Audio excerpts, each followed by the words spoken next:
ৰাম কেটিক্ষণে পৰে নৰতনু ইটো জীবন জলৰ ৰেখা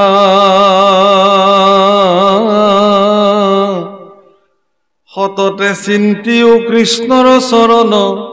মৰণে ভুনে দেখা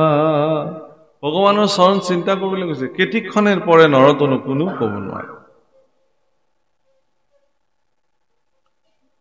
বিষয়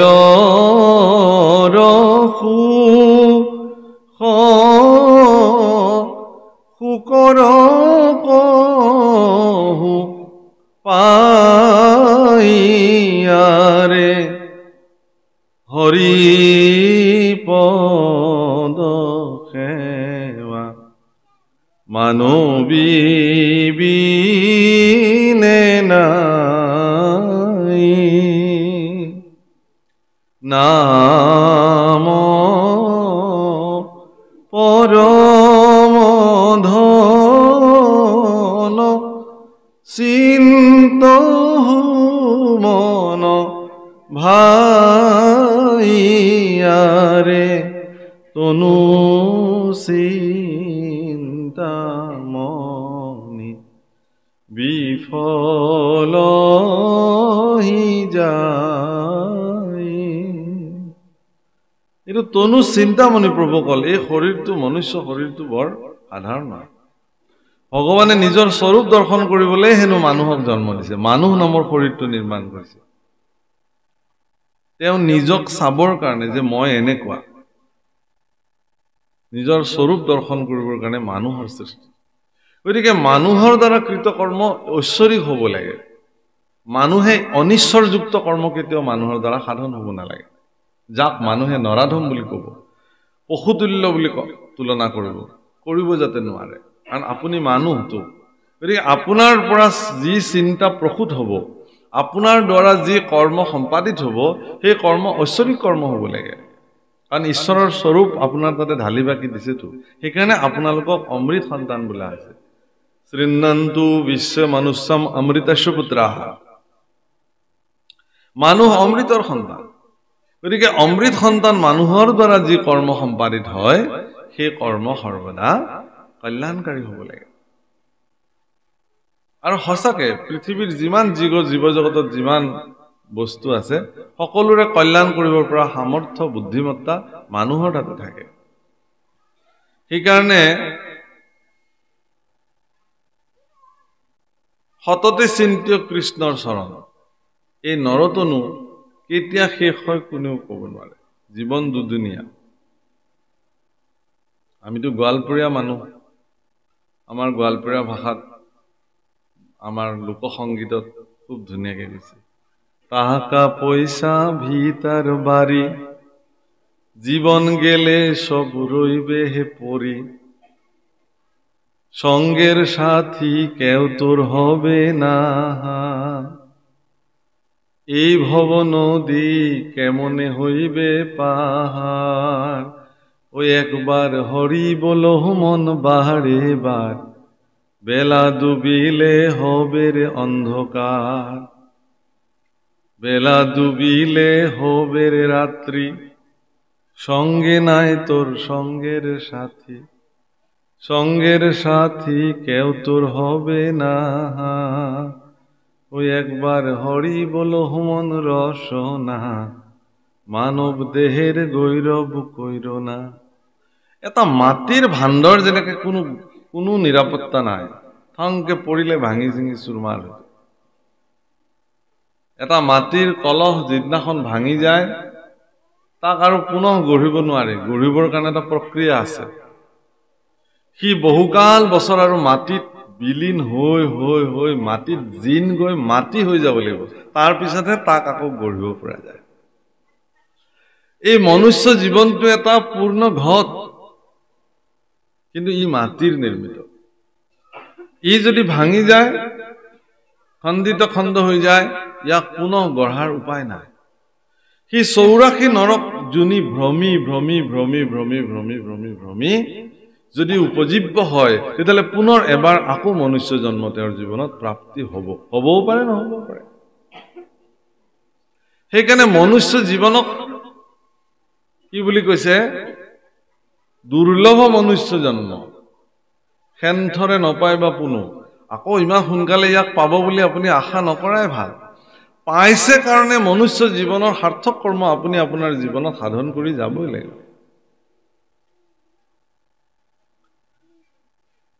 বেলা ডুবিলে হবেৰে ৰাত্ৰি বেলা ডুবিলে মানে আপোনাৰ জীৱনৰ সূৰ্য যিদিনাখন অস্ত যাব সৰু ল'ৰা ছোৱালীবিলাক জন্ম পোৱাৰ লগে লগে সেয়া উদিত সূৰ্য যৌৱন প্ৰাপ্ত যেতিয়া হয় সি দুপৰীয়াৰ প্ৰখৰ সূৰ্য আৰু লাহে লাহে লাহে লাহে যেতিয়া ভটিয়লি গীত গাবলৈ আৰম্ভ কৰে জীৱন ভটিয়ায় অনিচ্ছা হেলা ভাগৰ বিষ যন্ত্ৰণা এইবিলাকে এটা এটাকে আগুৰি ধৰে কিবা কৰিব মন থাকিলেও এলাহ ভাগৰ এইবিলাকে তেওঁক নিৰাশ কৰি তোলে ঈশ্বৰ সাধনা কৰিবৰ কাৰণেও তেওঁ কি ক'ব যে মই গ'লো হেতেন যাওক নেযাওঁ আৰু বেছি সময় বহি থাকিব নোৱাৰো নহয় তলত গতিকে আৰু ইয়াৰ পৰাই সেৱা জনাইছো কিন্তু যিখিনি সময়ত তেওঁ বহু সময় একেলগে বহি থাকিব পাৰিছিল সেই সময়ত কিন্তু তেওঁ শুনিবলৈ নাহিলে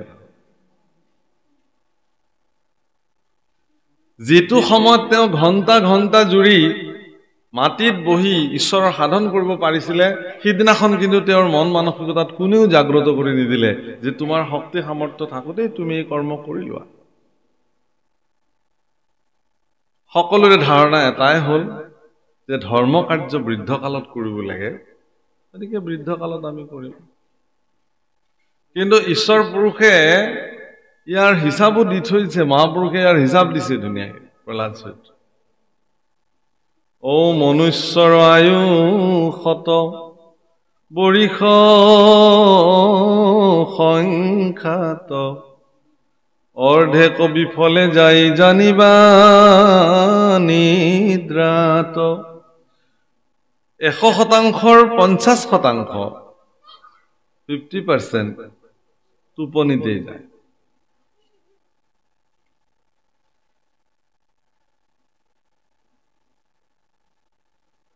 ৰাম বিংশতি বৰিষ আউৰ যাই উমলন্তে আউৰ 10 বৰিষ ধন কয় উপাৰ্জন্তে 20% 100% আয়ুষ ৰাজিৰ 20% কেৱল উমলুতেই যায় কোনো কামত নাহিলে কেইটা এনেই গ'ল অৰ্থাৎ ক'বলৈ গ'লে এতিয়ালৈকে 70% 100%ৰ 70% হিচাপতকে বাহিৰত গুচি গ'ল এনেই গ'ল থাকিল কিমান 30% তাৰো হিচাপ দিছে চাব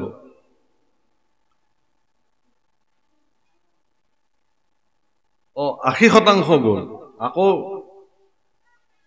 20% আছে বৃদ্ধ কাল যাই শেষ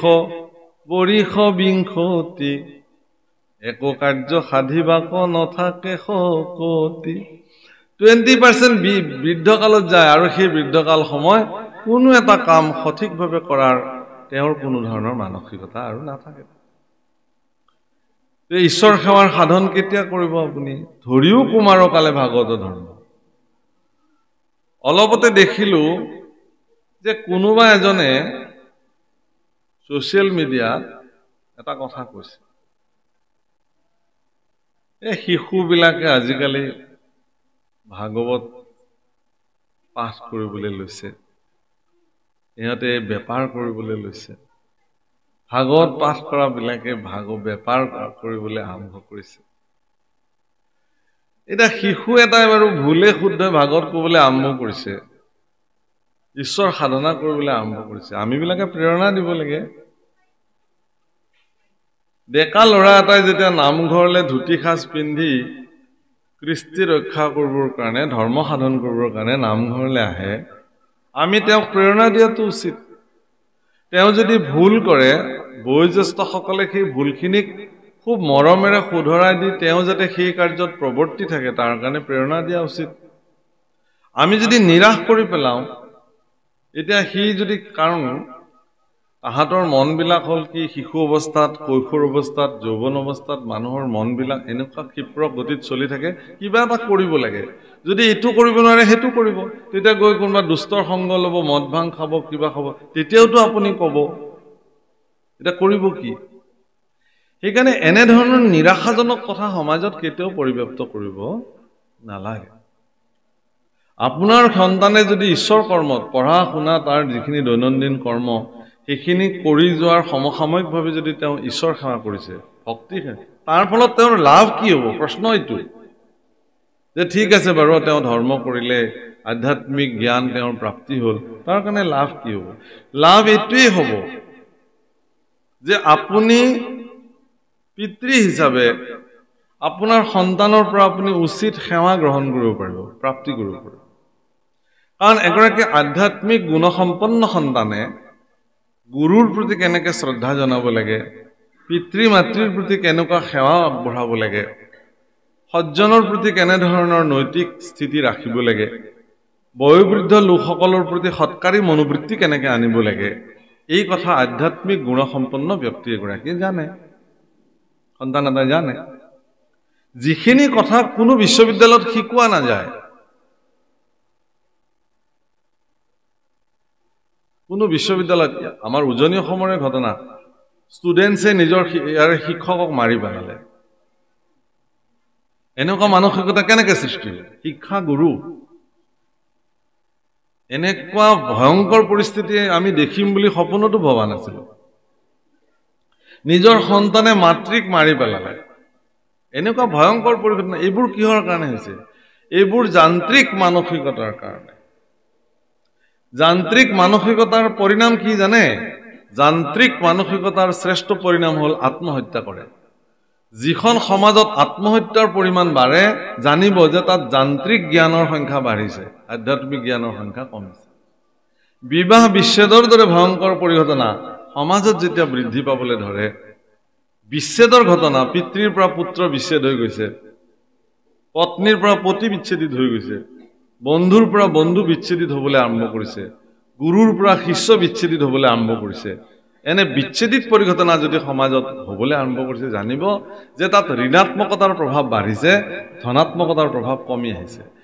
আধ্যাত্মিক জগতে একমাত্ৰ জগত, যিখন জগতে আপোনাৰ মানস পথত সকলো পৰিণামক ধনাত্মক দৃষ্টিভংগীৰে দিয়ায়। আপোনাৰ জীৱনত যদি সকলো শেষ হৈ যায়, বিনাশ হৈ যায়, তাৰপিছতো আধ্যাত্মিক জগতে ক'ব যে এতিয়াও একো শেষ হোৱা নাই, তাক পুনঃ গঢ়িব পৰাকৈ আপোনাৰ হাতত শক্তি সামৰ্থ্য বিদ্যমান আছে। কিন্তু নিৰাশাবাদীসকলে কি ক'ব যে আপোনাৰ আৰু কি থাকিল, আপুনিতো শেষেই হৈ গ'ল মানুহজন। দাও দাওকে জ্বলি থকা জুইত নিজৰ ঘৰ দুৱাৰ সম্পত্তি লেলিহান জুইত যেতিয়া দহি থাকে, কোনেও তাক পানী ঢালি ফায়াৰ ব্ৰিগেড আহি একো কৰিব পৰা নাই। নিজৰ স্ব উপাৰ্জিত সম্পত্তি ঘৰ সকলো জ্বলি গৈ আছে অগ্নিত। তেনেকুৱা অৱস্থাত যদি ব্যক্তি এগৰাকীক আপুনি গৈ কাষত দৃঢ়তাৰে ক'ব পাৰে যে আপুনি একো ইমান দুখ কৰিব নালাগে, একো হোৱা নাই, আপুনিতো ভালে আছে, আপোনাৰ সতি সন্ততিখিনিতো নিৰাপদে আছে, গতিকে এনেকুৱা 10টা বিল্ডিং আপুনি বনাই ল'ব পাৰিব, আপুনি নিৰাশ নহ'ব, আমি আছো নহয় আপোনাৰ লগত, এই বুলি ক'লে মানুহজনে কিন্তু লগে লগে কি হৈ যাব? স্থিৰ হৈ যাব। আৰু এইটো আধ্যাত্মিক গুণসম্পন্ন ব্যক্তিহে এনেকুৱা প্ৰেৰণা দিব পাৰে। কিন্তু নিৰাশাবাদী মানুহ কি বুলি ক'ব? ঋণাত্মক চিন্তাৰ মানুহে যে তাকে চিন্তা কৰিছো, এতিয়া আপুনি কি লৈ জীয়াই থাকিব, চবতো শেষেই হৈ গ'ল, কাইলৈ পৰাতো আপোনাৰ সতি সন্ততি পথৰ ভিখাৰী হ'ব, কাঙাল হ'বলৈ গৈ আছে, আপোনাৰ জীয়াই থাকি কি হ'ব এতিয়া? যদি এইটো কথা কয়, আপুনি চাব যে দাও দাওকৈ জ্বলি থকা জুইকুৰাত তেওঁ জাপ মাৰি দিয়াটো একো ঠেক নাই, হয়তো মোৰনো কি থাকিল। গতিকে আপোনাৰ বাক্য আৰু বচন নিৰ্ণয় হয় আপোনাৰ মস্তিষ্কত স্থিতি লৈ থকা আধ্যাত্মিক চিন্তা চেতনাৰ ওপৰত। সেইকাৰণে এগৰাকী ব্যক্তিক, ধাৰ্মিক ব্যক্তিক, ঈশ্বৰৰ প্ৰতি সদ্ভাৱনা, গুৰুৰ প্ৰতি শ্ৰদ্ধা থকা ব্যক্তিৰ আটাইতকৈ শ্ৰেষ্ঠ সম্পত্তি হ'ল তেওঁ নিজেও তৰিব পাৰে, আনকো তৰাই ৰাখিব পাৰে। সেইকাৰণে ভাগৱত শাস্ত্ৰ আৰম্ভ হ'ল মৰিলোৰ পৰা আৰু শেষ হৈছে তৰিলোৰ। মহাৰাজ পৰীক্ষিতে মইতো মৰিলো, 7 দিনৰ ভিতৰত মোক তক্ষকে মাৰি পেলাব খাই। যেতিয়া পৰম ধনাত্মক চিন্তাৰ নিৰ্গুণবাদী পুৰুষ সুখদেৱ তেওঁৰ সন্মুখত বিদ্যমান হ'ল, সুখদেৱে ক'লে একো হোৱা নাই তোমাৰ, কি হৈছে? তুমিতো তৰিলা, তৰণৰ উপায় হ'ল তোমাৰ কাৰণে। আৰু সেইকাৰণে সদু শেষত ভাগৱতৰ সামৰণিত সুখদেৱৰ ওচৰত দণ্ডৱত প্ৰণিপাত কৰি পৰীক্ষিতে কৈছে যে হে গুৰুদেৱ, মই তৰিলো। তৰণৰ উপায় আধ্যাত্মিক জগতে প্ৰদান কৰিছে প্ৰভুসকল। নিৰাশাবাদী হৈ লাভ নাই। আৰু ঋণাত্মকতা জীৱনৰ পৰা বাদ দিব লাগে। সকলো কথাতে ঋণাত্মক দেখা লোকসকলৰ পৰা সংগ পৰিত্যাগ কৰিব লাগে। সি আপোনাক কেতিয়াবা বিপদত পেলাই দিয়ে। কেতিয়াবা যদি কিবা কাম কৰিবলৈ সিদ্ধান্ত লয়, যদি কেনেবাকে আপোনাৰ বন্ধুৰ তালিকাত যদি কোনোবা তেনেকুৱা নিৰাশাবাদী ঋণাত্মক চিন্তাধাৰাৰ যদি বন্ধু আছে, আৰু তেওঁ যদি কেনেবাকে গম পায় যে আপুনি এটা শুভ কাৰ্য সম্পাদন কৰিবলৈ লৈছে, তেওঁ একেষাৰে আপোনাক ক'ব, এইবিলাক কাম নাই, তুমি মিছাতে এইবোৰ ফচিবলৈ গৈ আছা। তেওঁ নকৰিবও পাৰে। কিন্তু যদি এগৰাকী পজিটিভ চিন্তাৰ, ধনাত্মক চিন্তাৰ যদি বন্ধু আপোনাৰ যদি আছে, তেওঁ ক'ব যে খুব ভাল, আমি আছো, আগবাঢ়ক, কৰিব লাগে। কৰ্ম আৰম্ভ কৰিলেহে তাৰ শেষ হ'ব। ভাল কাম সদায় কৰিব লাগে। সেইকাৰণে সেই প্ৰভুসকল, এইবোৰ নাটেক মায়া হয়, কিন্তু এই নাটেক মায়া সিদিনা হ'ব যিদিনা আপুনি উচিত সংস্কাৰৰ জৰিয়তে তাক সুসংগবদ্ধ কৰিব নোৱাৰে। সন্তান আপোনাক ভগৱানে প্ৰদান কৰিছে, আপুনি সন্তানৰ পিতৃ হৈছে, সেইখিনি শেষ নহয়। সেই সন্তানক এগৰাকী জগতৰ কল্যাণকাৰী সত্তা হিচাপে প্ৰস্তুত কৰি তোলাটো আপোনাৰ কিন্তু পবিত্ৰ কৰ্তব্য। আৰু যদি আপুনি সেইমতে কৰিছে, তেতিয়াহ'লে আপুনি সফল হৈ গ'ল আপোনাৰ জীৱন। বহু পিতৃ মাতৃক দেখা যায় যে বহুত ধন সম্পত্তি থকাৰ পিছতো একমাত্ৰ দুৰাচাৰী সন্তান জন্ম হ'ল কাৰণে তেওঁৰ জীৱনত শান্তি নাই। আৰু তেওঁতো নিজৰ শান্তি নাই, তেওঁ আনকো অশান্তি কৰি ফুৰে। কাৰণ তেওঁৰ সতি সন্ততিৰ দুৰ্ব্যৱহাৰ তেওঁ গোটেই জীৱনত তেওঁ সেইবিলাক ভোগ কৰি থাকে, আৰু সেই ভোগ তেওঁ অকলে সহিব নোৱাৰি আনকো দি থাকে। এনেকুৱা ঘটনাও দেখাব। সেইকাৰণে সেই অৰ্থতে মহাপুৰুষে ইয়াক নাটেক মায়া বুলি কৈছে। গতিকে সততে চিন্তিয় কৃষ্ণৰ চৰণ, মৰণ এভো নেদেখা। গতিকে কৃষ্ণৰ চৰণ চিন্তা কৰে, কাৰণ ই জগতৰ শ্ৰেষ্ঠ কৰ্ম। মহাপুৰুষ মাধৱদেৱে লিখিলে নামঘোষাত, মানে প্ৰভুসকল, মহাপুৰুষ মাধৱদেৱে নামঘোষাত এটা বস্তু লিখিছে, ভজহু গোবিন্দ মূঢ়, স্মৰহু গোবিন্দ মূঢ়, অন্তকালে গোবিন্দেহে ৰাখিবন্ত, নৰাখিব দুক্ৰিয় কৰণে। এইটো নামঘোষাৰ শ্লোক। মই দেখিলো যে অসমৰ বিভিন্ন পণ্ডিতে ইয়াৰ ব্যাখ্যা কৰিছে, কিন্তু এই ব্যাখ্যাত দেখা যায় যে দুক্ৰিয়কৰণ শব্দটো তেওঁলোকে ব্যাখ্যা কৰিছে কি, যে কোনো দ্বিতীয় ব্যৱস্থাৰ দ্বাৰা আপুনি মুক্তি পাব নোৱাৰে। এই কথা মাধৱদেৱে সিদ্ধান্ত দিব বুলি মোৰ মনে নধৰে। কি মাৰ্গেৰে কোন মুক্তি হৈছে এই কথা কোনেও আজিলৈকে ক'ব পৰা নাই। কিন্তু আপুনি কৰ্মকাণ্ডৰে মুক্তি লাভ কৰিছে নে, জ্ঞান কাণ্ডৰে মুক্তি লাভ কৰিছে নে, ভক্তি কাণ্ডৰে মুক্তি লাভ কৰিছে, ইয়াৰ সিদ্ধান্ত কোনেও দিব নোৱাৰে। এইটো ঈশ্বৰে জানে কোন কেনেকে মুক্ত হৈ আহিলে। আমি যিবিলাক ব্যক্তিয়ে একদম শৰণত ধৰি ললো, বিলীন হৈ আছো, আমাৰ যিবিলাক মুৰব্বী বা প্ৰকাণ্ড বিদ্যুৎ ভক্ত পণ্ডিতসকল ইতিমধ্যে আমাক এৰি থৈ জগতলৈ গুচি গৈছে, তেওঁলোক এতিয়া বৈকুণ্ঠতে আছে নে নৰকতে আছে, তাৰ হিচাপ কাৰ হাতত আছে? এতিয়া লিষ্টখন কাৰ হাতত? কোনেও দিব নোৱাৰে। মই এটা উদাহৰণ দিওঁ আপোনাক। এজন সন্ত পুৰুষে এদিন কৰবালৈ গৈ আছিল, যাওঁতে এখন অৰণ্যৰ মাজেৰে যাব লাগে। সেই অৰণ্যৰ মাজেৰে যাব লাগে কাৰণে গাঁৱৰ মানুহবিলাকে ক'লে যে হে সন্ত পুৰুষ, আপুনি এই অৰণ্যখনৰ মাজেৰে যাব নালাগে। কিয়? বোলে এই অৰণ্যখনত এজন দস্যু আছে ভিতৰত তেওঁ মানুহ মাৰে কাটে এইটোৱে কাম দিনত যাব অলপ ইফালেৰে ঘূৰি যাব কৈছে যে মইতো যাব লাগে মোৰতো কাম আছে খুব জৰুৰী যি হয় হ'ব আৰু তেওঁ বেলাই পোহৰে পাৰ হ'ব পাৰিলে কিন্তু অৰণ্যখন বহুত দীঘলীয়া আছিল কাৰণে সন্ধিয়া লাগিব সন্ধিয়া আৰু অৰণ্যত খোজ কাঢ়িব নোৱাৰে পদে পদে ভয় জীৱ জন্তুৰ ভয় তেতিয়া তেওঁ কি কৰিলে সিদ্ধান্ত ললে যে মই এতিয়া অৰণ্যৰ মাজত সোমালো উভতি যাবও নোৱাৰো আৰু বাঘ ভালুকে দেখিলেতো মোক খাই পেলাব তাতকে মই এই দুষ্টজনৰ ঘৰতে এক ৰাতি থাকো কাৰণ বাঘ সিংহক মই হাতজোৰ মোক নাখাব বুলি ক'লেতো নুশুনিব কিন্তু দুষ্টজনৰ যদি মই ভৰিত ধৰো যে মোক জীয়াই ৰাখা নামাৰিবা মোৰ কি আছে লৈ লোৱা তুমি এই বুলি ক'লেতো কি জানি মানিব এইটো মানুহে হয়তো দুষ্ট হলেও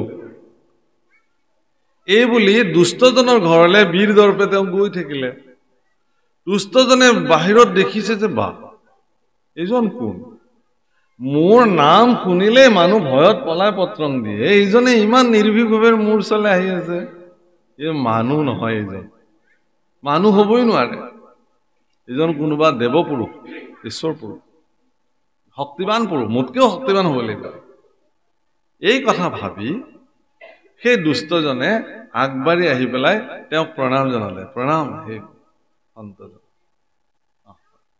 কি উদ্দেশ্য আপুনি মোৰ ওচৰলৈ আহিলে বোলে একো উদ্দেশ্য নাই মই নিশাটো তোমাৰ ঘৰত কটাব খুজিছো মই অমুকলৈ যাম অৰণ্যত মোক বাঘ সিংহৰ কাৰণে নিৰাপত্তা নাই তোমাৰ ওচৰলৈ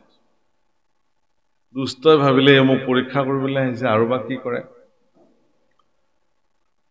খুব সেৱা কৰিলে একদম মনে প্ৰাণে এই আপুনি চিন্তাই কৰিব নালাগে একদম মই গোটেই ৰাতি প্ৰহৰা দিম আপোনাৰ কাৰণে মোৰ বহুত বাহুবল আছে পৰাক্ৰম আছে নিশ্চিন্তে আপুনি থাকক এই বুলি সেই সন্তজনৰ তেওঁ এনেকুৱা শুশ্ৰূষা কৰিলে হিচাপ নাই নিজে সুন্দৰ সুস্বাদু অন্ন ৰান্ধিছে তেওঁ আগত দিছে জলপান দিছে চব দিছে আৰু দি মিলি সুন্দৰ বিছনা কৰি দিছে খুৱাই ৰাখিছে গোটেই বিনিদ্ৰ ৰজনীৰে গোটেই ৰাতি প্ৰহৰা দিছে আৰু খুব সোনকালে তেওঁ উঠি স্নান আদি কৰি তেওঁ নাম লৈছে তাৰপিছত কৈছে আপুনি যাবৰ হ'ল বোলে যাবৰ হ'ল এই বোলে একদম অৰণ্যখন আগুৱাই দি থৈ নিৰাপদ জেগাত এৰি দি থৈ তেওঁ আকৌ পুনৰ ঘৰলৈ আহিছে যথা সময়ত সন্তজনৰো মৃত্যু হ'ল আৰু দুষ্টজনৰো মৃত্যু হ'ল স্বৰ্গত আহি যেতিয়া ধৰ্মৰাজ যমৰ সন্মুখত বিচাৰ আৰম্ভ হ'ল দুজনৰে চিত্ৰগুপ্তই ক'লে যে এওঁৰ জীৱনত কেৱল পাপ আৰু পাপ নৰহত্যাৰ পাপ কিন্তু এওঁ জীৱনত এদিন সন্ত এজনৰ এনেকুৱা শুশ্ৰূষা কৰিলে সাধু পুৰুষ এজনক এনেকুৱাকে শুশ্ৰূষা কৰিলে যাৰ পৰিণাম স্বৰূপত তেওঁ এটা দিন স্বৰ্গ সুখ লাভ কৰিব পাৰে এইটো বিধান আৰু বাকী সময় তেওঁ নৰকত থাকিব একদম ইন্দ্ৰস্থানত বহি পেলাই স্বৰ্গ সুখ প্ৰাপ্তি কৰিব এইটো তেওঁৰ প্ৰাপ্তি আৰু সন্তজনক ক'লে কি যে তেওঁৰ জীৱনত কেৱল পুণ্য আৰু পুণ্য কেৱল পুণ্য কৰ্ম কৰিছে কিন্তু এদিন তেওঁ দুষ্টৰ সংগত থাকি দুষ্টৰ হাতে এসাঁজ খায় দুষ্ট লোকৰ উপাৰ্জিত অন্ন খোৱাৰ কাৰণে তেওঁ এদিনৰ কাৰণে নৰক ভুগিব লাগিব বাকী স্বৰ্গত থাকিব সুখত থাকিব এতিয়া আপোনালোকে সিদ্ধান্ত লওক দুজনে কি কৰিব দুষ্টজনে ক'লে যে মইতো গোটেই নৰকতে থাকিব লাগিব গোটেই জীৱন এদিনহে স্বৰ্গ সুখ প্ৰথমতে মই স্বৰ্গ সুখটোকে লৈ চাব খুজিছো তাৰপিছত আৰু যি হয় হ'ব তেওঁক এদিনৰ কাৰণে ইন্দ্ৰাদিৰ ক্ষমতা সম্পন্ন স্বৰ্গ সুখ প্ৰদান কৰা এই যে এদিন তেওঁ ইন্দ্ৰৰ সম শক্তিবানেৰে স্বৰ্গ সুখ প্ৰাপ্তি কৰিলে সিদিনাখনে তেওঁ কি কৰিলে অনেক ধন সম্পত্তি দান কৰিলে যজ্ঞ কৰিলে পূজা কৰিলে ভগৱানৰ সাধনা কৰিলে সন্ত দেৱৰ্ষি মহৰ্ষি বিলাকক আমন্ত্ৰণ কৰি আদি তেওঁলোকক অধিক শুশ্ৰূষা কৰিলে এদিন কৰাৰ ফলত তেওঁৰ ইমান পুণ্য বাঢ়িলে যে এই যে তেওঁৰ নৰক ভঞ্জন কৰিব লগা আছিল সেইবিলাক চব নাইকিয়া আৰু সন্তজনে ক'লে কি যে মইতো গোটেই জীৱন স্বৰ্গ সুখতে অতিবাহিত কৰিব লাগিব এই এটা দিন নৰক গতিকে সেইটো দিন মই প্ৰথম ভোগ কৰি লওঁ তাৰপিছত বাকী আৰু তেওঁক প্ৰথম এটা মানে যুগ হিচাপে তেওঁক জন্ম দিলে, যুগ তেজ পিয়া যুগ। আৰু যুগ হিচাপে আহিয়ে পৃথিৱীত তেওঁ প্ৰথম দিনাই তেওঁ ধুনীয়া মানে গাই এগৰাকীৰ অৰণ্যত ৰক্ত পান কৰিলে,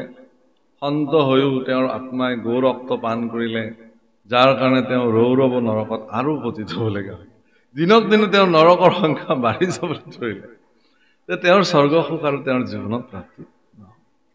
আটাইতকৈ ডাঙৰ কথা এই কথাটো কোৱাৰ প্ৰয়োজনীয়তা এইটোৱেই যে মানুহে মনুষ্য জীৱনত সৰ্বদা দুষ্টজনৰ সংগ পৰিত্যাগ কৰিব লাগে। প্ৰয়োজনত তেওঁ অৰণ্যত যদি সিংহৰ হাতত যদি তেওঁৰ মৃত্যু হ'লহেঁতেন, তেতিয়াহ'লে তেওঁৰ এইটো গতি নহ'লহেঁতেন। কিন্তু একমাত্ৰ তেওঁৰ জীৱনৰ মোহৰ প্ৰতি মোহাচ্ছন্ন হৈ দুষ্টজনৰ গৃহত কটাই পেলাই দুষ্টৰ হাতে অন্ন গ্ৰহণ কৰাৰ ফলশ্ৰুতি পৰিণাম এইটো প্ৰাপ্তি। সেইকাৰণে ভগৱান কৃষ্ণই আদৰ্শ দিছে যে সোণৰ সজ্জাত সম্পূৰ্ণ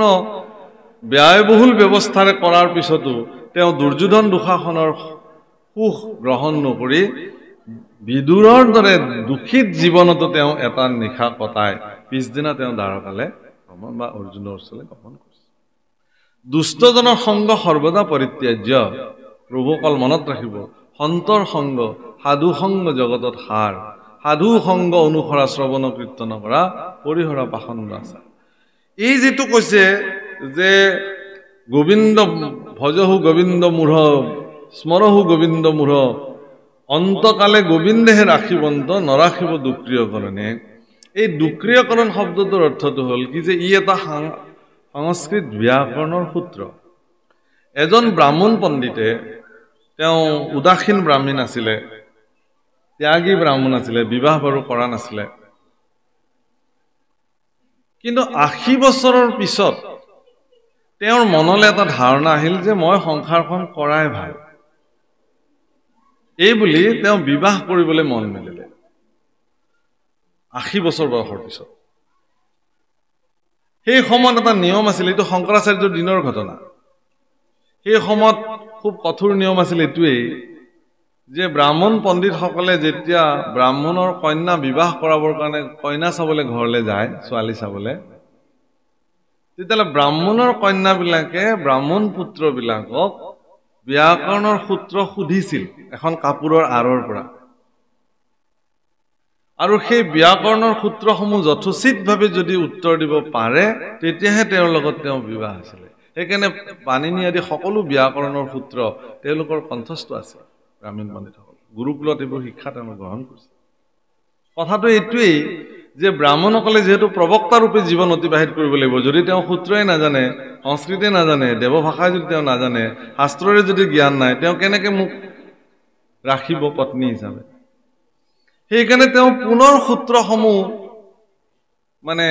আওৰাব ধৰিলে। তাত দুক্ৰিয়কৰণ বুলি যিটো সূত্ৰ, সেইটো সূত্ৰত তেওঁ দুক্ৰিয়কৰণ শব্দটো তেওঁৰ মুখত নুফুটা হ'ল, কাৰণ তেওঁৰ দাঁত সৰি গৈছে ইতিমধ্যে, ৮০ বছৰ পাৰ হৈছে। সেইকাৰণে তেওঁ দুক্ৰিয়কৰণ দুক্ৰিয়কৰণ দুক্ৰিয়কৰণ এনেকৈ বাৰে বাৰে ৰতি থাকিল দুক্ৰিয়কৰণটো। হেন সময়তে শংকৰাচাৰ্য সেইফালে যায়। জগতগুৰু ভগৱান শংকৰাচাৰ্য যেতিয়া সেইফালে গুচি গ'ল, তেতিয়া তেওঁ সুধিলে যে এইজনৰ কি হৈছে? ব্ৰাহ্মণ বোলে এনেকুৱা এনেকুৱা কথা গুৰুদেৱ, বিবাহ পাতিব, সেইকাৰণে এইবিলাক মুখস্থ কৰি আছে। তেতিয়া শংকৰাচাৰ্য আহি তেওঁৰ আগত এটা শ্লোক মাতিছে, ভজহু গোবিন্দ মূঢ় স্মৰহু গোবিন্দ মূঢ় ভজহু গোবিন্দ মূঢ় মতে অন্তকালে গোবিন্দ। মানে তেওঁ কোৱাৰ প্ৰয়োজনীয়তা এইটো আছিল যে তোমাক অন্তকালে গোবিন্দহে ৰক্ষা কৰিব, তোমাক দুক্ৰিয়কৰণে ৰক্ষা নকৰে। তোমাৰ এতিয়া বয়স হৈছে, এতিয়া তুমি আৰু বিয়াৰ কথাটো বাদ দিয়া, সংসাৰৰ কথাটো বাদ দিয়া, ইমান দিনটো কটালাই এনেকে। এতিয়া তুমি আৰু দুক্ৰিয়কৰণৰ সূত্ৰ মুখস্থ কৰি লাভ নাই, তুমি ঈশ্বৰ সাধনাত লাগা, সেইটোহে তোমাক ৰক্ষা কৰিব। এই কথাটোকে মহাপুৰুষ মাধৱদেৱে নামঘোষালৈ লৈ আহিছিলে। গতিকে মাধৱদেৱৰ অধ্যয়ন কিমান বিশাল আৰু পৰিসৰযুক্ত আছে সেই বস্তুটো। এই দুক্ৰিয়কৰণে আপোনাক ৰাখিব নোৱাৰে, কোনো বিদ্যায়তনিক শিক্ষা সূত্ৰই আপোনাৰ জীৱনক ৰক্ষা কৰিব নোৱাৰে। বিদ্যায়তনিক আপোনাৰ জীৱনত প্ৰাপ্ত যি বিদ্যা শিক্ষাই আপোনাক এটা ভাল চাকৰি দিব, আপোনাক জীৱন জীৱিকা দিব পাৰে, কিন্তু আপোনাৰ জীৱনৰ যিটো পৰম সাধনাৰ প্ৰাপ্তি হৈ মনুষ্য জীৱনক সাৰ্থক কৰাৰ যিটো ব্যৱস্থা সেইটো কিন্তু দিব নোৱাৰে সেইটো আধ্যাত্মিক বিশ্ববিদ্যালয়হে দিব আধ্যাত্মিক বিশ্ববিদ্যালয় বেলেগ নহয় স্বয়ং ভাগৱত কাৰণ এই ভাগৱতক উদ্ধৱৰ আগত উদ্ধৱে সুধিছিল ভগৱান কৃষ্ণ কাৰণ আজি আৰু আমি সেই পৰ্যায়লৈ যাবই নোৱাৰিম আমি সামৰিব লাগিব তেওঁ কৈছে যে হে প্ৰভু তুমি থাকোতেই এই জগতত ইমান আহুকা তুমি এটা বৈকুণ্ঠ প্ৰয়াণ কৰিবলৈ লৈছা ইয়াৰ পিছত পৃথিৱীক কোনে ৰক্ষা কৰিব মানুহ তেতিয়া প্ৰবিষ্টায়ম ভাগৱতম অৰ্ণৱে ভাগৱতৰ সাগৰত ভগৱান প্ৰবিষ্ট হৈছিলে সোমাইছিলে সেইকাৰণে কৈছে তেনায়ং বাংময় মূৰ্তি প্ৰত্যক্ষঃ বৰ্ততে হৰে সেৱনাত শ্ৰৱণাত পাঠত দৰ্শনাত পাপনাশিনী ভাগৱত শাস্ত্ৰ সেৱা কৰিলে সেৱনাত শ্ৰৱণাত শুনিলে আজি আপোনালোকে যেনেকৈ শ্ৰৱণ কৰিছে পাঠাত কোনোবাই পাঠ কৰিলে দৰ্শনাত পাপনাশিনী যদি ভাগৱত দৰ্শনো কৰে দৰ্শন কৰি যদি তেওঁ অন্তঃকৰণে সেৱা লয় তাৰ পৰাও তেওঁৰ জীৱনৰ সৰ্বোচ্চ পাপ মুক্ত হৈ যাব একাদশ স্কন্ধতে এই কথা বৰ্ণন কৰিছে প্ৰভুসকল ভাগৱতক কেনেকৈ দৰ্শন কৰিব মানুহে কৃষ্ণদক সংবাদত বৰ্ণন কৰিছে আপোনালোকৰ ভাগৱত শোভাযাত্ৰা কৰে আপোনালোকে দেখিছে ভাগৱত শোভাযাত্ৰাটো হয় ইয়াতে নহয় জানো হয় ভাগৱত তিনিটা কাৰণত চৈতন্য হয় প্ৰভুসকল তিনিটা কাৰণত এগৰাকী শুদ্ধ সদাচাৰী নামী ভকতে যাৰ কোটি কোটি নামৰ সাধন আছে তেনেকুৱা নামী ভকতে যেতিয়া শিৰত ভাগৱত ধাৰণ কৰি গুৰু আসনত যিদিনাখন প্ৰতিষ্ঠা কৰি দিয়ে তেতিয়া ভাগৱতৰ প্ৰাণ প্ৰতিষ্ঠা হয় চৈতন্য হৈ যায় নহ'লেতো মানুহে কিতাপৰ দোকানত থৈ দিয়া ভাগৱতকো এনেকে পইচা এটা দি চাকি গছ এনেকে জ্বলাই সেৱা নকৰে নহয় মানুহে কৰিব জানো নামঘৰলৈ আহিবই নালাগে বজাৰতে বোলে মোৰতো সময় হৈছে গতিকে কিতাপৰ দোকান এখন বোলে আপোনাৰ ভাগৱত আছেনে বোলে আছে বোলে ক'ত বোলে ৰ'ব মই এটা সেৱা কৰিলেও হ'লহেঁতেন নকৰে নহয় কিয় নকৰে যে তাত থকা ভাগৱতসমূহক এনেই বিক্ৰীৰ কাৰণেহে ৰাখিছে তাক চৈতন্যময় মূৰ্তি হিচাপে ৰখা নাই চৈতন্যময় মূৰ্তি হিচাপে ভাগৱত ক'ত বহি থাকে গুৰু আসনত সেইকাৰণে কোনোবাক প্ৰস্তাৱ কৰিলেই যে আপোনাক প্ৰস্তাৱ কৰা হ'ল আপুনি গুৰু আসন প্ৰতিষ্ঠা কৰিব লাগে বীৰ দৰ্পে গৈ পেলাই সেইখন থৈ অহাটোকে প্ৰতিষ্ঠা বুলি নকয় ভাগৱত কোনে প্ৰতিষ্ঠা কৰিব সেই ব্যক্তিজনৰ সেই ভাগৱত প্ৰতিষ্ঠা কৰাৰ পাত্ৰতা আছে নে নাই তাক ধ্যান কৰিব লাগিব তেওঁৰ আহাৰ বিহাৰ শুদ্ধ হয়নে নহয় সদাচাৰী হয়নে নহয় নিয়মিত তেওঁ গুৰু সেৱা কৰে নে নকৰে কৃষ্ণ কথাৰে তেওঁ সমৃদ্ধ হয়নে নহয় ভগৱানৰ মূৰ্তিক তেওঁ জীৱনত সৰ্বদা ধ্যান কৰি পাইছে নে নাই তেনেকৈ এগৰাকী শুদ্ধ সদাচাৰী ভক্তৰ শিৰত উঠি যেতিয়া ভাগৱত গৈ গুৰু আসনত প্ৰতিষ্ঠা হয় তেতিয়াহে ভাগৱত চৈতন্য ৰূপে বিদ্যমান হৈ থাকিব আৰু সেই গুৰু আসনত আহি যিসকলে সেৱা সৎকাৰ কৰিব তাৰ পৰা কৃপা লাভ হ'ব তেতিয়া ভাগৱত চৈতন্য এক দুই যেতিয়া কোনো শুদ্ধ সদাচাৰী ভকতৰ দ্বাৰা ভাগৱত পাঠ হয় আৰু সজ্জনসকলে যেতিয়া ভাগৱত শ্ৰৱণ কৰে সেই মুহূৰ্তত ভাগৱত চৈতন্য হৈ থাকে তৃতীয়তে যেতিয়া ভাগৱত শোভাযাত্ৰা হয় শোভাযাত্ৰা কেনেকে কৰিব লাগে তাকো কৈছে দণ্ডে ছত্ৰে ভণ্ডে গীতে মাতে নৰ্তকে ভাগৱতক লৈ যাব লাগে নগৰ কীৰ্তন কৰাবৰ কাৰণে মানে ৰাস্তাই ৰাস্তাই পৰিভ্ৰমণ কৰাব লাগে সুন্দৰ ছত্ৰ ধৰিব লাগে ভাগৱত মুকলিকে লৈ যাব কেতিয়াও নালাগে ভাগৱত এনেকে মুকলিকে নিব নালাগে ভাগৱতৰ ওপৰত ছত্ৰ ধৰিব লাগে সুন্দৰ পতাকা ল'ব লাগে ধৰ্মদণ্ড লগত ল'ব লাগে বাদ্য যন্ত্ৰ শিঙা শংখ ঘণ্টা দবা বজাই যাব লাগে খোল তাল বজাই যাব লাগে মংগল ধ্বনি উৰুলি মাজে মাজে ধ্বনি কৰিব লাগে শংখ ধ্বনি কৰিব লাগে নাম কীৰ্তন কৰি কৰি ভাগৱতক লৈ যাব লাগে কিয় লৈ যাব লাগে যে নামঘৰত থকা চৈতন্যময় ভাগৱতক সকলোৱে দৰ্শন কৰিব সুযোগ নাপাবও পাৰে এনেকুৱা কিছুমান ব্যক্তি আছে তেওঁ নামঘৰলৈ অহাই নাই কোনোদিনে দেখাই নাই সেইদিনাখন ভগৱন্ত পুৰুষে তেওঁক দেখা কৰিবৰ কাৰণে কৃপা কৰে আৰু সেইদিনাখন যদি তেওঁ দেখি পেলাই তাত শিৰ নত কৰিলে দৰ্শনাত পাপন আছে তেওঁৰ জগন্নাথ দৰ্শন কৰিবলৈ মানুহ যায় হাজাৰ হাজাৰ লাখ লাখ যাত্ৰী যায় কিন্তু জগন্নাথ প্ৰভু এটা দিন নিজে ওলাই আহে বাহিৰলৈ ৰথযাত্ৰা বুলি কয় সিদিনাখন তেওঁ লক্ষ লক্ষ যাত্ৰীক দেখা দিবৰ কাৰণে তেওঁ ভিতৰৰ পৰা বাহিৰলৈ ওলাই আহে এইটো নিয়ম গতিকে এই তিনিটা কাৰণত ভাগৱত শ্ৰী চৈতন্য হৈ যায় তেওঁৰ পৰা কৃপা লাভ হয় সেইকাৰণে ভাগৱত সাগৰত ঈশ্বৰ পুৰুষ বিদ্যমান হৈ থাকে ভাগৱত শ্ৰী চৈতন্য স্বৰূপ ভগৱানৰ আৰু এই ভাগৱতক সেই ধৰণে মান্যতা দিব লাগে ই আমাৰ কাৰণে পৰম কল্যাণকাৰী হে ৰাম দেৱে তীৰ্থে যাক তাৰিবে নোৱাৰো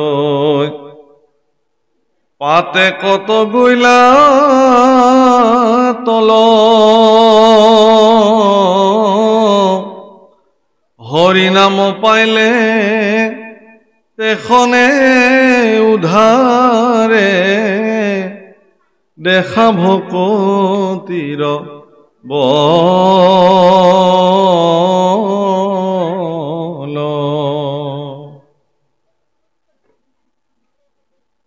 দেৱে তীৰ্থে যাক তাৰিবে নোৱাৰৈ পাতে কত গৈলা তল জীৱবিলাকে পাপ কৰ্মত এনেধৰণে কেতিয়াবা তললে যায় যে কোনো দেৱতাৰ সাধ্য নাই তেওঁক তাৰ পৰা উদ্ধাৰ কৰিব পাৰে হস্তি গৈ যেতিয়া বোকাত পৰে কোনোবাই তাক উদ্ধাৰ কৰিবৰ কাৰণে প্ৰয়াস কৰিব জানো নকৰে দলদল বা যেটো আমি দলদল বুলি কওঁ পিটনিত যেতিয়া হস্তি পৰে তেতিয়া তাক আৰু কোনে উদ্ধাৰ কৰিবলৈ যায় জীৱবিলাকেও পাপ কৰ্ম কৰোতে এনেকুৱাকে মানে পাপত তল যায় যে তাক কোনো দেৱতীৰ্থই উদ্ধাৰ কৰিব নোৱাৰে কিন্তু আচৰিত কথা যে এনেকুৱা পৰম প্ৰচণ্ড পাপীও যদি হৰিনাম জীৱনত প্ৰাপ্তি হৈ গ'ল তেতিয়াহ'লে তেওঁ কিন্তু তাৰ পৰা উদ্ধাৰ পায় হৰিনামৰ সেয়া বল হৰিনামৰ সেয়া সামৰ্থ্য